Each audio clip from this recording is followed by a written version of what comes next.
de olho nos adversários do nosso grupo da Libertadores, depois da vitória 2-0 do Flamengo no segundo jogo, né, da fase de grupos, a gente tem o jogo dessa noite às 19 horas, lá na Bolívia, em La Paz, onde a gente vai na próxima semana, né? O Flamengo enfrenta o Bolívar na altitude, mas hoje quem enfrenta o Bolívar na altitude é o Milionários da Colômbia, que também tem altitude, né?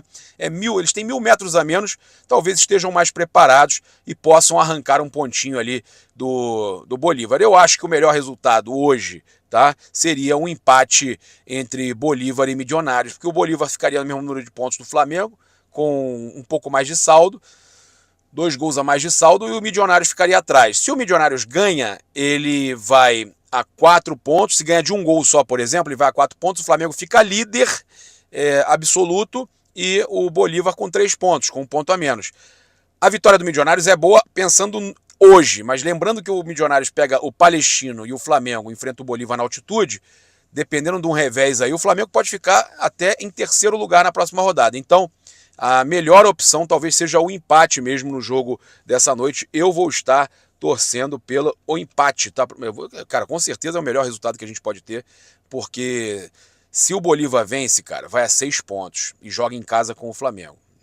A gente sabe que o empate é um resultado já muito difícil lá nos 3.600 metros de La Paz. Então, o ideal é que eles percam um pontinho hoje, tá? Também falar com vocês que com o gol marcado na vitória em cima do Palestino, o Pedro se tornou aí o 6º maior artilheiro do Brasileirão, no caso, desculpa, da Libertadores, o 6º maior artilheiro brasileiro da história da Libertadores. Tá? O atacante do Flamengo chegou a 21 gols anotados, igualando Jairzinho e Rony. Olha só, o top 5 de artilheiros brasileiros na história da Libertadores é formado por Gabigol, 31 gols, Luizão, 29, Palhinha, 25, Fred, 25 e Célio, 22. O Pedro, então, chegou à 6ª colocação aí, tá tinindo para entrar no top 5 e brigar para ser o maior artilheiro brasileiro de todos os tempos na Libertadores. Além do Gabigol e Pedro, Bruno Henrique também está na prateleira de cima do ranking, tem 19 gols na Copa Libertadores Comebol. Olha só, também com a 14ª vitória seguida em casa, após 2-0 em cima do Palestino, o Flamengo chegou na sua 14ª vitória seguida como mandante na Libertadores. 14ª vitória, tá? Anota isso que eu tô falando. 14ª vitória seguida. Não é empate, não tem empate, é vitória. Tá? É a 2ª maior sequência da história da competição e a maior sequência entre os brasileiros. O Flamengo já é o maior brasileiro de todos os tempos. Os números que o Flamengo consegue de 2019 para cá é de quem tem muita tradição na Libertadores. O Flamengo é o maior brasileiro de todos os tempos jogando em casa.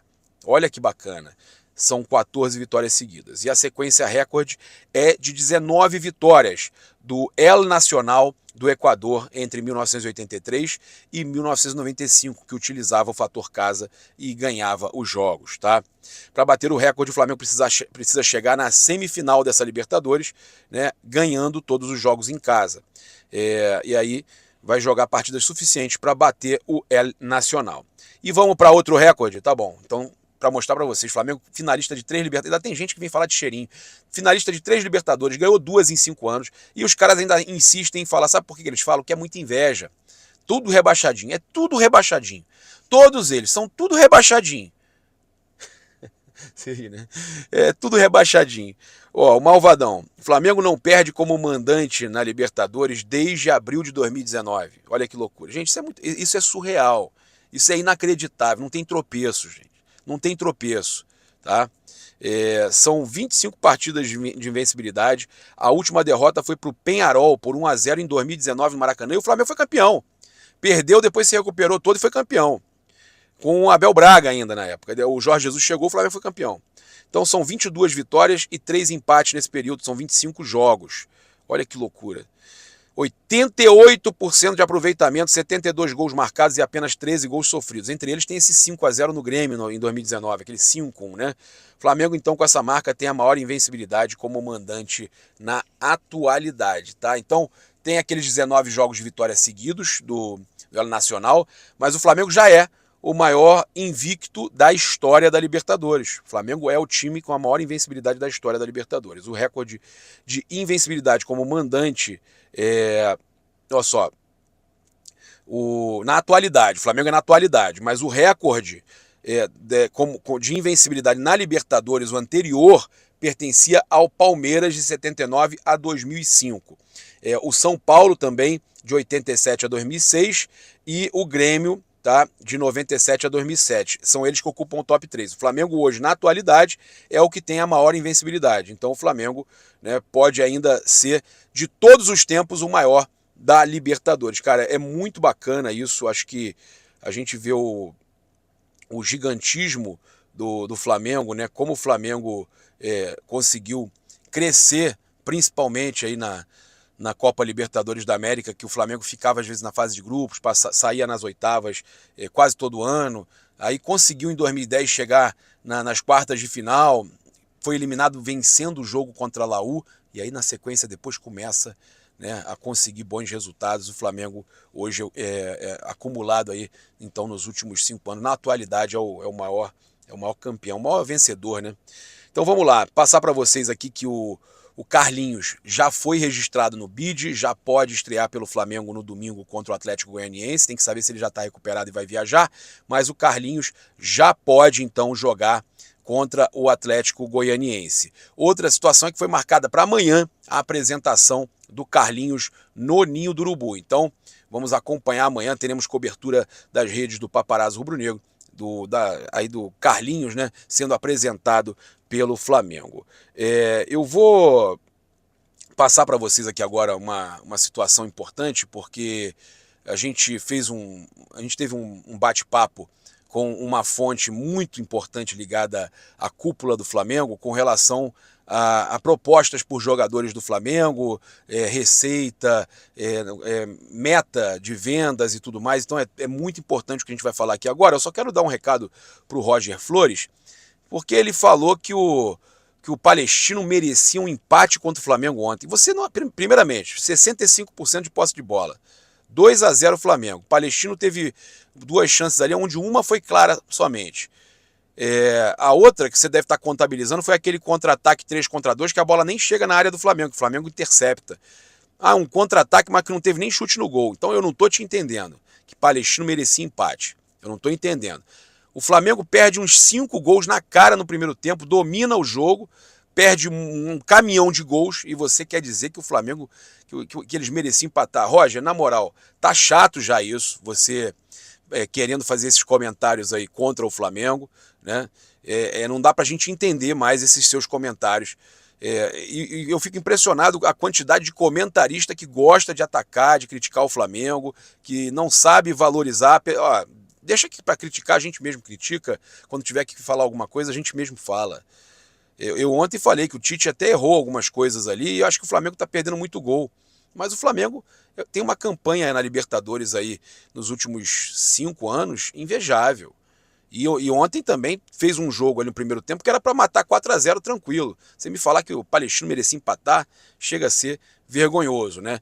Eu discordo realmente do Tite, tá? Vou falar aqui sobre ontem, eu discordo que o Tite falou da questão do Flamengo de reunir com a diretoria para decidir qual competição priorizar. Não tem que priorizar nada, o Flamengo tem que jogar todas para vencer.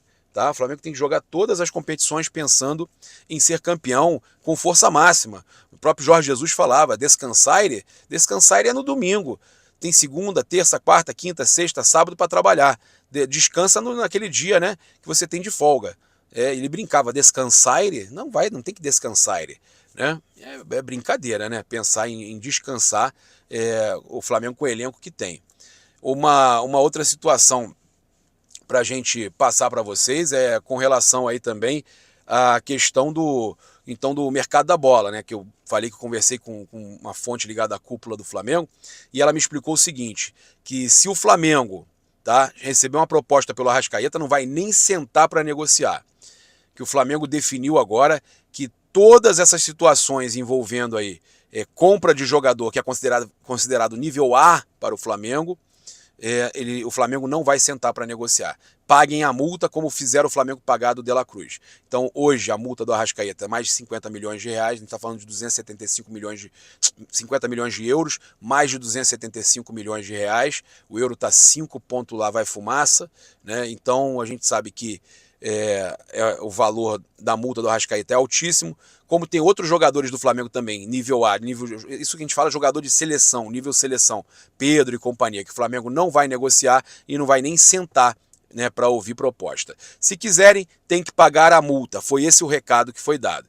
E aí eu falei, mas e a questão da meta, a questão orçamentária? E ele falou, olha, isso a gente tem vários jogadores aí da base que já estão sendo sondados, mapeados pelos times de fora e, claro, que já tem alguma coisa já preparada para o meio do ano para o Flamengo avaliar.